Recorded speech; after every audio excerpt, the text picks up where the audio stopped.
જ્ઞાનીબેન ઠાકોર અને મંચ પર ઉપસ્થિત સમગ્ર કોંગ્રેસ પરિવાર વતી ફરી એકવાર મંચની માંગણી મુજબ નારો થઈ જાય, બનાસણીબેન, બનાસણીબેન, બનાસણીબેન.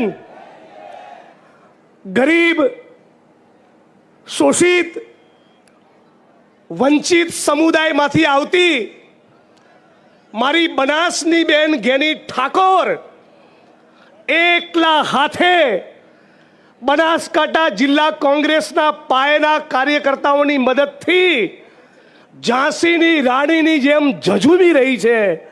અને બીજી બાજુ બહુ દુઃખ સાથે કહેવું પડે, આ દેશનો પ્રધાનમંત્રી આ ગરીબ પરિવારની દીકરીને હરાવવા માટે ચૂંટણીના મેદાનમાં ઉતર્યો છે.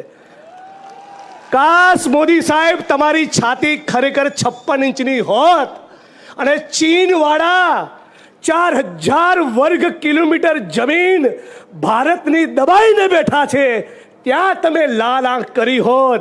આ જ્ઞાનીબેનને તમે લાલ આંખ બતાવવા આવો છો, તમે ખાંડ ખાઓ છો, તમારા મનમાં ખાંડ ખાઓ છો. અને સમગ્ર બનાસકાંઠાના દલિત સમાજના ભાઈઓને ફરી અપીલ કરું છું, જિગ્નેશ મેવાણીએ અહીંયા ચૂંટણીનું ફોર્મ ભર્યું હોય એનાથી 1 વોટ ઓછો મળવો જોઈએ નહીં. તમને ડોક્ટર ભીમરાવ બાબા સાહેબ આંબેડકરની સોગંદ છે. આ લોકો 400 સીટોની વાત કરે છે. 400 સીટો કેમ લાવી છે?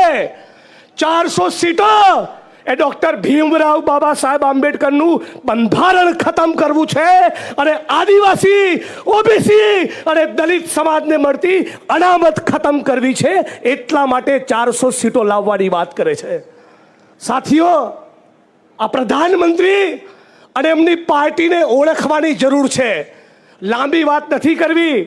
ટૂંક સમયમાં જેની દાદી ઇન્દિરા ગાંધીએ આ દેશ માટે છાતી પર ગોળી ખાધી, એ ક્રાંતિકારી વીરાંગના પ્રિયંકાજી આપણી વચ્ચે ઉપસ્થિત થવાના છે. ત્યારે ખાસ બનાસકાંઠાની, સમગ્ર ગુજરાતની અને દેશની બહેનો અને માતાઓને ખાસ યાદ કરાવવા માંગુ છું.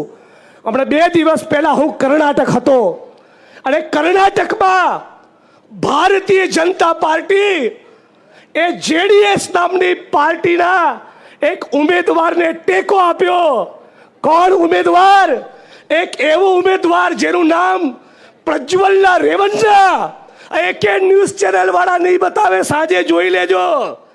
પ્રજ્વલના રેવન્ના નામનો એક એવો બળાત્કારી જેણે 16 વર્ષથી લઈને પોતાની માની ઉંમરની 65 વર્ષની વૃદ્ધા ઉપર બળાત્કાર કર્યો, 400 સ્ત્રીઓ પર બળાત્કાર કર્યો, અઢળક બહેનો ઉપર છેડતી કરી, એની 3000 બળાત્કારની એને સેક્સની સીડીઓ તૈયાર થઈ. આનો મેસેજ જેપી નડ્ડા, અમિત શાહ અને નરેન્દ્ર મોદીને પહોંચાડવામાં આવ્યો. છતાં આ નિર્લજ્જ નેતાઓએ ગુજરાતની જેમ અસ્મિતાને ગૌરવ કર્યું. બિલ્કિસ બાનુના બળાત્કારીઓને છોડીને મણિપુરના મુદ્દે ચૂપ રહ્યા. એમ નરેન્દ્ર મોદીને ખબર હોવા છતાં આ બળાત્કારીને ટિકિટ આપી, ચૂંટણીનું ભંડોળ આપ્યું, એના ખભે હાથ મૂક્યો અને દેશના પ્રધાનમંત્રીએ આ બળાત્કાર કરનારા રેવન્ના માટે બેશરમીપૂર્વક પ્રચાર કર્યો. પ્રચાર આ રામના નકલી ભક્તોને ઓળખી લો, આ જય શ્રી રામ બોલનારા ઓળખી લો. આ ધર્મની વાતો કરનારા લોકોને કહેવા માંગુ છું કે બનાસકાંઠાની 18 આલમ એક થઈ છે જ્ઞાનીબેન ઠાકોર માટે. ત્યારે જ્ઞાનીબેન ઠાકોરને લઈને કોઈ પણ પોલીસના મિત્રો, એ બધાને કહેવા માંગુ છું, છેલ્લા 20 વર્ષનો ગુજરાતનો ઇતિહાસ ખોલીને જોઈ લેજો. સમય બદલાતા વાર નથી લાગતી. તમારા પોલિટિકલ આકાઓના ઈશારે કામ ચૂંટણીમાં ના કરતા. ચૂંટણી તો પતી જશે, પછી અમે પણ બનાસકાંઠામાં જ રહેવાના છીએ. તમે વિધાનસભાની ચૂંટણીમાં જે ધંધા કર્યા છે એ પણ ખબર છે. ખબરદાર, મારી બહેનનું જો આ ચૂંટણીમાં કોઈએ નામ લીધું તો મારું નામ બી જિગ્નેશ મેવાણી નથી. તમારું 6ઠ્ઠીનું ધાવણ કાઢીશ. એટલે બધા મિત્રોને ફરી અપીલ કરું છું, આ ચૂંટણીની અંદર તમારી પૂરી તાકાત લગાવો. આ ગરીબ વંચિત સમુદાયમાંથી આવતી બેન એ બનશે દલિતોનો અવાજ, વંચિતોનો અવાજ, ઠાકોરોનો અવાજ, ખેડૂતોનો અવાજ, મજદૂરોના વ્યાપારીઓનો અવાજ. આ સર્વ સમાજની નેતા જ્ઞાનીબેન ઠાકોર માટે ફરી એકવાર નારો લગાવીએ અને એની સાથે મારી વાણીને વિરામ આપું છું. બનાસની બેન, બનાસની બેન, જ્ઞાનીબેન, આખું બનાસકાંઠા તમારી સાથે છે. બનાસકાંઠાનો દલિત સમાજ તમારી સામે છે. મારા નામનો મિસયુઝ કરીને કોઈ ચાળો કરવા ફોન કરે તો ચિંતા ના કરતા.